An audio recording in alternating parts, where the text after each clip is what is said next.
Dalam Champions League Round of 16, daripada 6 tim EPL yang bertanding, hanya 2 sahaja yang berjaya layak ke kuarter final, lagi 4 telah pun disingkirkan.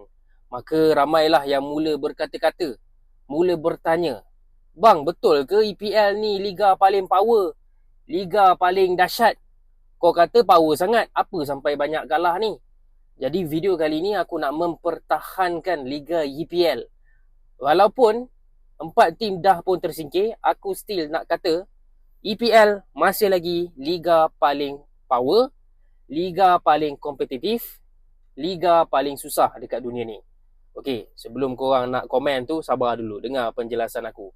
Pertama sekali, bila aku cakap EPL ni power, bukan maksudnya 2-3 tim je power. Maksudnya ke-20 tim EPL ni memang ada odds against each other. Maksudnya apa? Kalau tim nombor 1 jumpa dengan tim nombor 20, engkau belum 100% confident yang tim nombor 1 ni boleh menang. Contoh, Arsenal pernah seri dengan Wolves. Liverpool pun pernah seri dengan Wolves. Chelsea pun pernah seri dengan West Ham.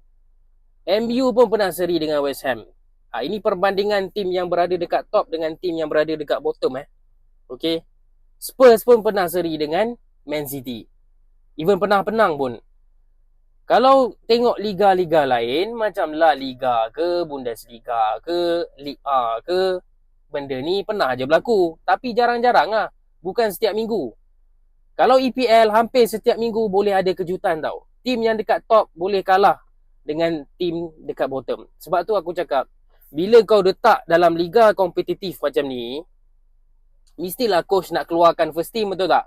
Kalau nak lawan tim-tim EPL ni, dia tak ada nak rehat-rehatkan pemain dia. Kecuali kalau dia memang confident ataupun tak nak ambil risiko lah, kan? Ataupun dia ada squad depth yang power ke, kan? Bolehlah dia rehatkan beberapa pemain. Tapi kebanyakan tim EPL tak macam tu. Starting 11 EPL, masih lagi starting 11 yang paling kuat dia boleh keluarkan. Jadi kau bayangkan, dalam satu minggu, weekend dah main EPL menggunakan first team. Lepas tu, first team yang sama kau bawa pergi main hari Rabu ataupun hari Khamis.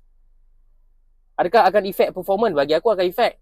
Contoh, Chelsea lawan PSG. Bukanlah nak backup Chelsea sangat. Yelah, hantar first team ke second team kan, Chelsea boleh kalah lah pun. Tapi kau tahu tak apa yang jadi minggu tu? Minggu tu, Liga Perancis tu sendiri memberikan rehat kepada pemain-pemain PSG. Diorang tukar schedule. Patutnya PSG 2 kali seminggu dalam minggu tu. Dua game seminggu diorang main. Tapi tak. Liga dia tukar schedule. Tak apa PSG, aku bagi rehat dekat kau ni. Game yang ini kau tak payah main. Biar kau ada 7 hari nak jumpa dengan Chelsea. First leg dengan second leg. Chelsea pula tengah-tengah tu ada lawan Newcastle lah. Lepas tu ada FA Cup ke Carabao Cup lah. Aku tak ingat. FA Cup aku rasa. FA Cup. Itu Chelsea. Kalau nak ambil contoh tim-tim lain pun sama juga. Jadi sebab tu aku kata Liga EPL ni paling susah. Sebab engkau nak mengharapkan first team kau untuk cuba menang Liga, cuba bersaing dalam Liga.